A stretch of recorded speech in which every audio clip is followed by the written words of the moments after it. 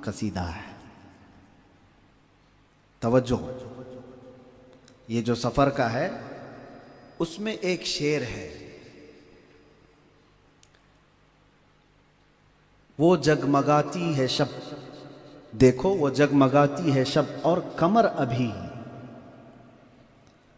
یعنی رات جو ہے جگمگا رہی ہے اور قمر، یہ بھی سمجھ میں آ گیا ہوگا آپ کو، چاند عربی کا چاند ہے اور ماہ جو ہے نا فارسی کا چاند ہے.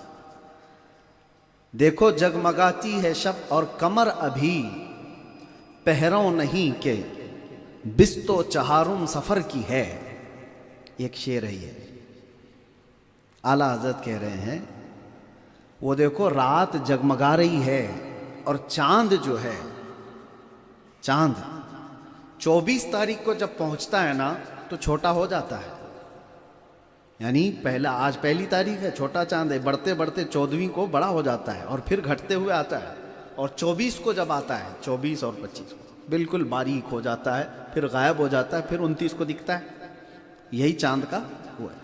24 کو جو چاند ہوتا ہے وہ بہت چھوٹا، یعنی پہلی کے دوسری کے چاند کی طرح ہو جاتا ہے، اب غائب ہونے والا ہوتا ہے. اعلیٰ حضرت کہہ رہے ہیں دیکھو جگمگاتی ہے شب اور قمر ابھی، پہروں نہیں کہ بست و چہارم سفر کی ہے.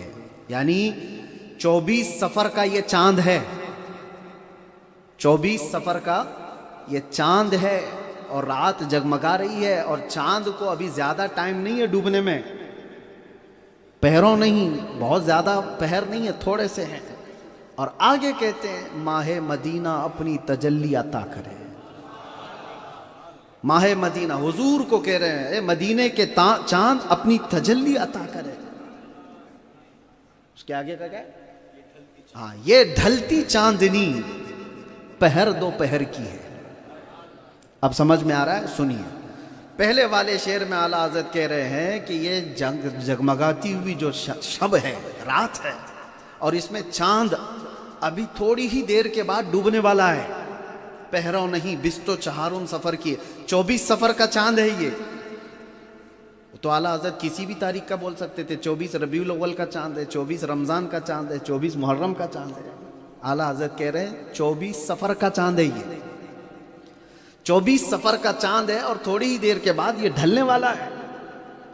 حقیقت میں اعلیٰ حضرت ایک اشارہ دے رہے ہیں، یہ 24 سفر کا چاند کوئی اور نہیں، وہ امام احمد رضا ہے، خود ہے. پہروں نہیں بست و چہارم سفر کی، یعنی یہ 24 سفر کا چاند ہے، ابھی ڈھلنے والا ہے. اور پوری دنیا نے دیکھا 25 سفر کو وہ چاند ڈوب گیا. 25 سفر کو اعلیٰ حضرت کا انتقال ہوا، اور 24 سفر کے بارے میں اعلیٰ حضرت نعت میں لکھ رہے ہیں کہ یہ 24 سفر کا چاند ہے، تھوڑی ہی دنوں کے بعد، تھوڑے ہی پہروں کے بعد یہ ڈوبنے والا ہے. لیکن اعلیٰ حضرت یہ بھی کہہ کر کے جا رہے ہیں اے مدینے کے چاند اپنی تجلی عطا کر. یہ ڈھلتی چاندنی پہر دو پہر کی ہے. یعنی اب یہ جو چاندنی جا رہی ہے یہ چند ہی پہروں کی ہے. یہ 24 سفر کو اعلیٰ حضرت نے کہا تھا اور 25 سفر کو آپ کا انتقال ہو چکا. کوئی ہے جو اپنی زندگی میں ایگزیکٹ یہ بتائے؟ بہرحال بات بیچ میں آئی، ٹاپک نہیں ہے، لیکن اعلیٰ حضرت کی ایک کلام میں ایک شعر انہوں نے چھوڑ دیا تھا، تو سمجھانے کے لیے مجھے اتنا آپ کے سامنے بیان کرنا پڑا. بہرحال ایک شعر کو سمجھنے کے لیے پورا بیان کرنا پڑ جاتا ہے، تو اعلیٰ حضرت کے حدائق بخشش کا کیا حال ہے. پورا دیوان ہے، اسی لیے شرف ملت نے فرمایا ہے فتاوی رضویہ تو ایک کرامت ہے، مینار قصر رضا تو بلند کافی ہے، تم اس کے پہلے ہی زینے پہ چڑھ کے دکھلا دو. فتاوی رضویہ تو ایک کرامت ہے، ذرا حدائق بخشش ہی پڑھ کے دکھلا دو. سمجھ ہی نہیں پائیں گے اکثر لوگ، بلکہ اس میں بہت سارے اشعار ہیں. خیر عزیزان گرامی، اب حجاج کرام کے قافلے آخری مرحلوں پر ہیں. شاید 2-3 دن کے بعد فلائٹیں بھی بند ہو جائیں گی اور سارے حجاج وہاں پہنچ جائیں گے. ابھی فی الحال حرم کھچا کھچ بھرا ہوا ہے، ہر علاقے سے لوگ تلبیہ پڑھتے ہوئے اپنے رب کی حضور آئے ہوئے ہیں. اور ہم جس وقت بارگاہ رب العالمین میں پہنچتے ہیں تو یہ ادا اللہ تعالیٰ کو بڑی پسند ہے.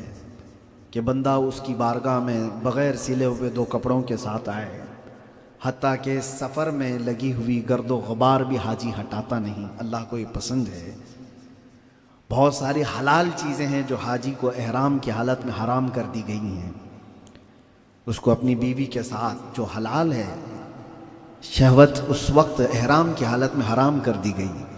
خوشبو لگانا حلال ہے عام دنوں میں، لیکن احرام کی حالت میں حرام کر دی گئی، کیونکہ اللہ کریم کی بارگاہ میں تم اپنا تکبر دکھانے نہیں آئے، بلکہ اپنی عاجزی وہاں پر لے کر کے آئے ہو۔ سر کو ڈھانکنے تک کی اجازت نہیں ہے حاجی کو کہ کھلے سر رہو، بارگاہ رب العزت میں آئے ہوں، بال بڑھ گئے ہوں، ناخن بھی بڑھ گئے ہوں، پھر بھی مت کاٹو احرام کی حالت میں ہو۔ در حقیقت ہم نے دیکھا ہے یہ والی کیفیت جو ہے نا جیل کے اندر قیدی کی بھی ایسی ہوتی ہے، دنیا سے دور جب اندر آتا ہے تو نہ اسے کپڑوں کا ہوش ہوتا ہے، نہ اپنے بالوں کا، خوشبو لگانا تو دور کی بات ہے۔ وجہ یہ ہے کہ ساری دنیا اس سے دور کر دی گئی ہوتی ہے اور دیواروں کے اندر وہ قید ہوتا ہے۔ اور میرے آقا صلی اللہ تعالیٰ علیہ وسلم جب حرم شریف میں آتے تھے، اللہ اکبر، کیا کہتے تھے؟ ایک جملہ میں بتاؤں، حضور جب حرم مکہ میں آتے تھے تو یوں کہتے تھے، جئت الیک حاربا یا اللہ، اے اللہ میں دنیا چھوڑ کر بھاگ کر تیرے پاس آیا ہوں، میں دنیا سے بھاگ کر تیرے دربار میں آیا ہوں۔ اب سوچو حضور کے پاس کون سی دنیا تھی جو چھوڑ کر کے آئے؟ کون سی دنیا تھی؟ کھجور کے چھال کا بستر، ہاتھ کا تکیہ، وہ مشکیزہ چمڑے کا کل اثاثہ جو گھروں کے اندر موجود تھا۔ فرمایا گیا حضور پاک صلی اللہ علیہ وسلم کی ازواج مطہرات جتنی بھی تھیں، ان کے گھر جو مدینے میں بنے ہوئے تھے، کسی بھی گھر کا دروازہ نہیں بنا تھا، پردے لٹکے رہتے تھے، اور کسی بھی زوجہ کا گھر اتنا اونچا نہیں تھا کہ ہاتھ اٹھایا جا سکے، بلکہ سر چھت پہ لگ جاتا تھا۔ یہ دنیا ہے جو حضور پاک صلی اللہ علیہ وسلم کے پاس تھی، اور حضور کہہ رہے ہیں میں وہ دنیا چھوڑ کر کے اے اللہ بھاگ کر تیرے دربار میں آیا ہوں۔ آج ہم پوری دنیا لے کر کے وہاں پہنچتے ہیں۔ اب کے زمانے میں جو حج ہیں یا عمرے ہیں، اللہ تبارک و تعالیٰ ضائع اور برباد ہونے سے بچائے۔ بہت کم لوگ ہیں۔ عبداللہ ابن مبارک رضی اللہ تعالیٰ عنہ فرماتے ہیں وہ حج کیے 1 سال، اور خانہ کعبہ کے پاس طواف کرنے کے بعد انہیں نیند لگ گئی۔ انہوں نے فرشتوں کی گفتگو سنی۔ فرشتے کہہ رہے تھے، ایک فرشتہ دوسرے سے کہتا ہے اس سال 6 لاکھ لوگوں نے حج کیا، پتہ ہے اس میں سے اللہ نے صرف 6 لوگوں کا حج قبول کیا۔ اتنا سنتے ہی حضرت عبداللہ ابن مبارک کھڑے ہو گئے، ساروں قطار رونے لگ گئے۔ میں وہ 6 لوگوں میں سے کہاں ہوں گا؟ بہت روئے، بہت روئے۔ یہ تو ایک مثال آپ کے سامنے بتا رہا ہوں۔ حج کرنے والے لوگ اگر ظاہری زیب و زینت کے لیے یا حاجی کہلانے کے لیے گئے ہیں تو ان کا حج تو ان کے منہ پر مار دیا جاتا ہے، ان کے حج کا کوئی اثر بھی نہیں ہوتا۔ حج تو وہ ہے جو حضرت عبداللہ ابن مبارک کہتے ہیں، ایک بار میں سفر حج پر نکلا تھا، یہی عبداللہ ابن مبارک کہتے ہیں میں نے راستے میں ایک جوان لڑکے کو دیکھا 17-18 سال کا، اکیلا جا رہا تھا۔ یہ وہ دور ہے جب اکیلے سفر نہیں کیا جاتا تھا، قافلوں میں جاتے تھے، کئی لوگ مل کر کے ایک قافلہ بناتے تھے اور سفر کرتے تھے، اور اس زمانے میں یہ تنہا لڑکا اکیلا سفر کر رہا ہے۔ عبداللہ ابن مبارک نے اس کو روک کر کے پوچھا کہاں کا ارادہ ہے؟ اس نے کہا حج بیت اللہ کے لیے جا رہا ہوں۔ کہا اکیلا نکلا ہے؟ زیادہ سفر بھی تیرے ساتھ نہیں، کوئی سامان نہیں رکھتا اپنے ساتھ؟ وہ ہنس کر کے کہتا ہے آپ اپنے گھر پر کبھی کسی کو دعوت دیں اور بندہ آنے والا اپنے گھر سے کھانا لے کر کے آپ کے گھر آئے تو آپ کو کیسا لگے گا؟ کیا آپ کو اچھا لگے گا؟ عبداللہ ابن مبارک نے کہا بالکل نہیں، ہم جس کو دعوت دیں اس کو کھلانے کے لیے بلائیں، تو اپنے گھر سے کیوں لے کر کے آئے گا؟ وہ بندہ کہتا ہے میں خود نہیں، میرے رب نے بلایا ہے تو جا رہا ہوں، میرا وہ میزبان ہے، میں اسی کے بھروسے جا رہا ہوں۔ یہ اعلیٰ توکل کی بات ہے۔ عبداللہ ابن مبارک فرماتے ہیں اس کی باتیں سن کر کے مجھے لگا کہ کہیں یہ جملے بازی تو نہیں ہے، لیکن جب وہاں پہنچے حرم کعبہ میں تو وہاں بھی اس کو دیکھ لیا آپ نے. وہ طواف نہیں کر رہا تھا، ایک جگہ کھڑا تھا. عبداللہ ابن مبارک کہتے میں قریب اس کے گیا اور جا کر کے سنا وہ کیا دعا کر رہا ہے. وہ دعا یہ کر رہا ہے، اے رحمان، دنیا کا تو نظام یہ ہے جب کبھی کوئی اپنے گھر میں کسی کو بلاتا ہے تو میزبان گھر پہ موجود ہوتا ہے. مہمان کے آنے کے وقت میزبان گھر پہ موجود ہوتا ہے، اور تو مجھے بلایا ہے، میں تیرے بلاوے پر آیا، اور یہاں میں کعبہ دیکھنے نہیں تجھے دیکھنے آیا. میزبان کہاں ہے؟ وہ نظریں اٹھاتا تھا اور بار بار یہ کہتا تھا کہ تو بلایا ہے اور میں تیرے دربار میں آیا ہوں، میں تیرے لیے آیا ہوں، تو کہاں ہے؟ یہ کہتے کہتے وہ رونے لگا. تو ابن مبارک فرماتے ہیں کعبے کے پاس ایک بجلی سی چمکی اور یہ دیکھا اور تیزی سے چیخ مارتا ہے، فزت برب الکعبہ، رب کعبہ کی قسم میں اپنی مراد کو پہنچ گیا. غش کھا کر کے گر گیا. عبداللہ ابن مبارک کہتے ہیں میں جلدی سے زمزم لے کے آیا اور اس کو پلانے کے لیے کہ بے ہوش ہو کر گرا تھا، لیکن جب اس کا ہاتھ پکڑ کر کے دیکھا تو اس کا جسم ٹھنڈا ہو چکا تھا، روح نکل چکی تھی. کچھ وہ لوگ ہیں جو حرم کعبہ میں گئے تو صرف خالص اللہ کے لیے گئے، اور آج کے دور میں لوگ سفر کرتے ہیں تو وہاں کے کھانے پہلے چاہیے، وہاں کے ہوٹل پہلے چاہیے، وہاں کے آرام آسائش ساری چیزیں چاہیے. اس دور میں کیا نہیں ملتا، ساری چیزیں ہیں. سفر کتنا آسان ہے، 4 گھنٹے میں ادھر سے ادھر پہنچ جاتے ہیں. حضور صدر الشریعہ رحمۃ اللہ تعالیٰ علیہ بہار شریعت جنہوں نے لکھا، بھی آج سے 70 سال پہلے کی بات کر رہا ہوں، صرف 70 سال پہلے کا جو حج کا سفر ہے بہار شریعت میں آپ دیکھیں، جدہ سے مکہ جانے تک کا جو سفر آپ نے لکھا ہے 3 دن کا تھا. انڈیا سے نہیں، جدہ سے، جو آج کے دور میں صرف 50 منٹ اور 1 گھنٹے میں پہنچتے ہیں مکہ اور ٹو جدہ، جدہ ٹو مکہ. اس دور میں 70 سال پہلے کے 3 دن کا سفر تھا، اونٹوں سے جاتے تھے. صدر الشریعہ نے لکھا ہے کہ جب چڑھان آئے تو حاجی کو پیچھے کی طرف آ جانا چاہیے اونٹ کے، اور جب آگے کی طرف آ جانا چاہیے، اور اونٹ جب نیچے کی طرف اتر رہا ہو تو پیچھے کی طرف آ جانا چاہیے. بیچ میں کوہان ہوتی ہے، گرنے کے چانسز نہ ہو. یہ سارا سفر میں پڑھ رہا تھا تو حیرت ہوتی ہے. آج سے صرف 60-70 سال پہلے والے جو حج کرتے تھے، ٹینٹ لگاتے تھے مکہ میں، خیمے لگائے جاتے تھے اور چولہے لگاتے اور وہیں پکاتے اور کھاتے تھے. 6 مہینے کے سفر کے بعد تو وہ واپس لوٹتے تھے. آج کے دور میں نہایت ہی سہولیات ہیں، آرام ہے، آسائش ہے. میں اس کے خلاف نہیں ہوں. زمانے کے بدلتے حالات کے اعتبار سے آپ ہر نئی چیز کو قبول کریں، لیکن میرے عزیزو اتنی بھی نئی چیز کے اندر کھو نہ جائیں کہ ہماری روحانیت ختم ہو جائے. مکہ میں جانے کے بعد یہ احساس تو ہونا چاہیے کہ یہ وہی مکہ ہے جس میں 53 سال میرے آقا صلی اللہ علیہ وسلم نے اپنی زندگی گزاری. محبت وہی ہے. جبرائیل یہاں اترا کرتے تھے، قرآن کی آیتیں لے کر کے نازل ہوتے تھے. مکہ کی یہ وہی گلیاں ہیں جہاں کبھی بلال حبشی کو پیروں میں رسی ڈال کر کھینچا جاتا تھا. یہ مکہ کی وہی گلیاں ہیں جہاں سیدہ سمیہ کو بھرے بازار میں شہید کیا گیا تھا.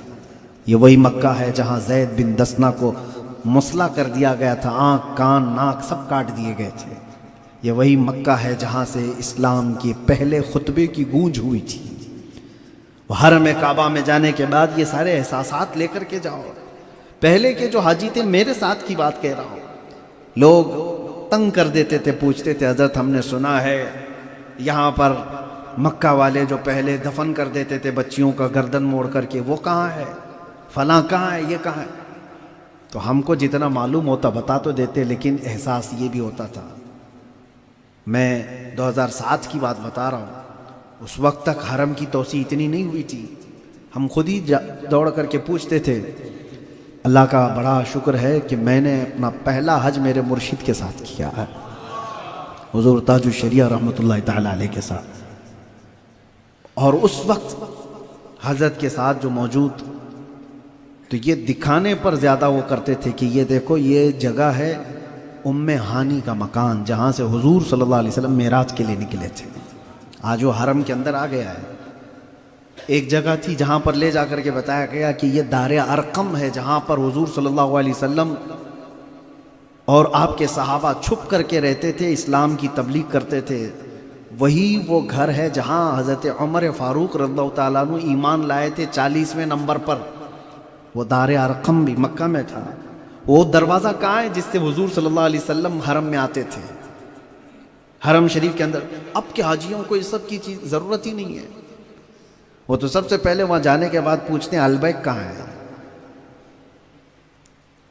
ہوٹل ریسٹورنٹ سب سے اچھے کہاں ملتے ہیں. یہاں سے لبیک لبیک کہتے گئے, وہاں سے البیک البیک. بدل گئے, ترانے بدل گئے. میرے عزیزوں, یہی تو ہے کہ شاعر نے کیا خوب کہا تھا, وہ اندھیرا ہی بھلا تھا کہ قدم راہ پہ تھے, روشنی لائی ہے منزل سے بہت دور ہمیں. ترقیوں نے ہمیں کہیں کا نہیں چھوڑا, روحانیت ختم ہو گئی. میرے عزیزوں, جو حج پر جا رہے ہیں, عمرہ پر تو جاتے آتے رہتے ہیں, لیکن حج ایک بہت عظیم عبادت ہے. اس لیے کہ میرے آقا صلی اللہ علیہ وسلم فرماتے ہیں من حج ولم یرفث ولم یفسق کولدتہ امہ. یعنی فرماتے ہیں جس نے حج کیا اور حج میں کوئی بے حیائی کی بات نہیں کیا, جھگڑا نہیں کیا, فرماتے ہیں وہ حج ہوتے ہی ایسا پاک ہو جائے گا جیسے آج ہی اس کی ماں نے اس کو جنم دیا, آج ہی وہ اپنے ماں کے پیٹ سے پیدا ہو, اتنا اس کو پاک کیا جاتا ہے. آسان چیز نہیں ہے. حج بیت اللہ ایک بہت بڑی نعمت کو حاصل کرنا ہے, بہت بڑی عبادت ہے. اور ابھی جیسے حنیف برکاتی صاحب سے آپ سن رہے تھے کہ بہت سارے لوگوں پر حج فرض ہوا پھر بھی جاتے نہیں ہیں.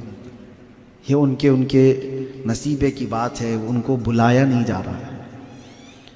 میرے آقا صلی اللہ تعالیٰ علیہ وسلم نے فرمایا جس پر حج فرض ہوا اور وہ حج پر نہیں گیا اور مر گیا, حضور فرماتے ہیں وہ یہودی ہو کر مرے یا عیسائی ہو کر کے مرے, مجھے اس کی پرواہ نہیں. اور ایک روایت میں یہ ملتا ہے کہ ایسا شخص جس پر حج فرض ہوا اور حج کیے بغیر مر گیا تو اس کی پیشانی پر کافر لکھا جاتا ہے, جو فرشتے دیکھتے ہیں. ایک بہت بڑا بوجھ لے کر کے دنیا سے گیا. عام طور پر ہندوستان, پاکستان, بنگلہ دیش, یہ جو سب کانٹیننٹل, یہ جو ہمارے علاقے کے لوگ ہیں, حج پر اس وقت جاتے ہیں جب ایک پاؤں قبر میں ہوتا ہے, نہایت بڑھاپا, چلنے پھرنے کی طاقت نہیں ہے, ایسے حالت میں حج کے لیے جا رہے ہیں. کتنوں کو تو دیکھا عرفات کے راستے پہ ہی بیٹھے ہوئے, میدان میں پہنچے ہی نہیں. فرض اعظم ہے حج کا, عرفات کے میدان میں جانا وہ سب سے بڑا فرض ہے. دو ہی فرض ہیں, عرفات کے میدان میں وقوف کرنا اور خانہ کعبہ کا طواف کرنا 10ویں ذی الحجہ سے 12ویں کے بیچ میں. نہیں جا پائے, ہم کہتے ہیں حاجی صاحب چلو عرفات کا میدان وہاں ہے, کہا بس ہو گیا, تھک گئے, اللہ معاف کر دے گا. اللہ تو انڈیا میں بھی معاف کرتا. 6 لاکھ 7 لاکھ روپے دے کر کے حج کے لیے نکلے اور وہاں جا کر کے راستے میں بیٹھ کر کے حج کر کے آ گئے. اور بھی بہت ساری چیزیں ہیں. یہ بڑھاپے کا حج بہت تکلیف دیتا ہے وہاں پر لوگوں کو.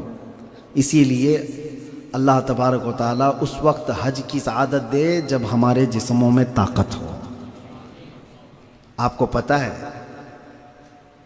دعا کریں کہ اللہ تبارک و تعالیٰ ہمیں بھی وہ توفیق دے کہ جو پیدل حج کیا, پیدل کا مطلب وہ والا نہیں جو یہاں انڈیا سے چلا ہوا ہے, مکہ میں پہنچا اور مکہ مکرمہ میں 7 ذی الحجہ کے بعد 8ویں ذی الحجہ کو مینا گیا پیدل, مینا سے پھر عرفات گیا پیدل, عرفات سے پھر مزدلفہ آیا پیدل, مزدلفہ سے پھر آیا مینا کنکری مارنے, اور پھر آیا مکہ طواف کے لیے. یہ جو پیدل حج ہے, فرمایا گیا ایک قدم پر اس کے 1 کروڑ نیکیاں دی جائیں گی.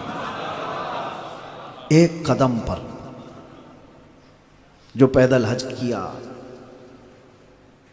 پچھلے سال سے اس سے پہلے سال میں نے منت بھی کیا تھا, نظر بھی کیا تھا, اللہ تبارک و تعالی مجھے قید سے رہائی عطا کرے تو میں پیدل حج کروں گا انشاءاللہ. پچھلے سال ممکن نہیں ہو سکا کیونکہ حالات کچھ سعودی گورنمنٹ کی طرف سے ایسے بن گئے تھے کہ انہوں نے تقریباً 50,000 انڈین حاجیوں کا کوٹا ہی منسوخ کر دیا تھا. اس بار اللہ تبارک و تعالی ہمیں وہاں تک پہنچا دے. ارادہ کر لیا ہے اور جب بندہ ارادہ کر لیتا ہے تو قرآن کی آیت کے مطابق اللہ تعالیٰ نے قرآن میں بھی فرمایا اور حدیث میں ہے، جب کوئی حج کا ارادہ کر لیا، آج میں آپ لوگوں کو بتا رہا ہوں، نیت آج ہی کر لو، حج پہ جانا ہے انشاءاللہ۔ اور ایک نیت ہوتی ہے، جیسے ابھی انشاءاللہ زور سے کہہ دی ہے، کیا بول رہے تھے تو ہم نے بھی انشاءاللہ کہہ دیا ہے، کیونکہ بازار میں نعرے لگانے والے بہت ہوتے ہیں۔ نیت جو ہے دل کے ارادے کا نام ہے، آج ہی سے ارادہ کر لیا۔ اور ارادہ کیسے پتہ چلتا ہے؟ عمل سے۔ آج ہی گیا گھر پہ 100 روپے رکھ دیا، کہا میں نے حج کا ارادہ کیا ہے 100 روپے۔ آپ کو پتہ ہے 100 روپے حج کی قیمت میں لگتے کچھ نہیں، 6-7 لاکھ کا سفر کا خرچہ ہے، لیکن ارادے پر 100 روپے ہی رکھ دیا ہے، تو عمل سے ظاہر ہو گیا کہ اس نے نیت کر لیا ہے۔ اب پلس میں ہو ہمیشہ، بیچ میں اگر کبھی موت ہو گئی، نہیں پہنچ پایا، حدیث میں ہے اس کی طرف سے اللہ تبارک و تعالیٰ ایک فرشتہ پیدا کرتا ہے جو قیامت تک ہر سال اس کی طرف سے حج کرتا رہے گا۔ حج کا ارادہ کیا اور نہیں جا پایا، مر گیا، تو میں یہ کہتا ہوں کہ فائدے میں ہو نیت کر کے بیٹھو، فائدے میں ہو۔ جو حج کا ارادہ کیا اور بیچ میں اگر موت بھی آ گئی تب بھی وہ بونس کے ساتھ ہی ہے۔ اللہ تبارک و تعالی ہمارے لیے آسانیاں عطا فرمائے۔ اور حج تو حج ہے، لیکن اصل اس کا جو مغز ہے وہ بارگاہ مصطفیٰ میں پہنچنے کے بعد ہے۔ من زار تربتی وجبت شفاعتی، حضور پاک صلی اللہ علیہ وسلم نے فرمایا جس نے میری قبر کی زیارت کی اس پر میری شفاعت واجب ہے۔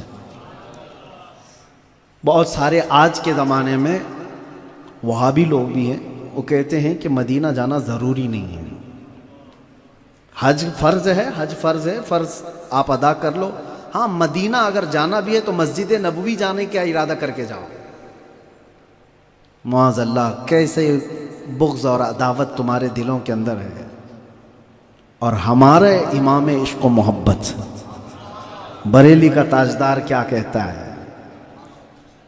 ان کا ایک حج تو ہو گیا تھا، دوسرے بار حج کے لیے جا رہے تھے اعلیٰ حضرت، ان کی والدہ حج پر نکلیں، کس کی؟ اعلیٰ حضرت کی۔ ان کے بھائی بھی جا رہے تھے، بریلی سے نکل بھی گئے تھے، ممبئی پہنچ گئے تھے، جہاز کا سفر تھا، اعلیٰ حضرت کی بے قراری بڑھ گئی، یہاں تار بھیجا، پورا واقعہ اعلیٰ حضرت نے لکھا ہے کہ برداشت ہی نہیں ہو رہا تھا، کہا کہ میں رکوں گا نہیں، میں بھی جا رہا ہوں حج پہ۔ تو پہنچ گئے، ممبئی آئے، آخری ٹکٹ بھی مل گیا آپ کو، جہاز پہ سوار بھی ہو گئے۔ کہا کہ جو بریلی سے نکلے ہوئے تھے وہ بعد میں سوار ہوئے، اعلیٰ حضرت پہلے بیٹھ گئے تھے، سفر کے لیے نکل بھی گئے۔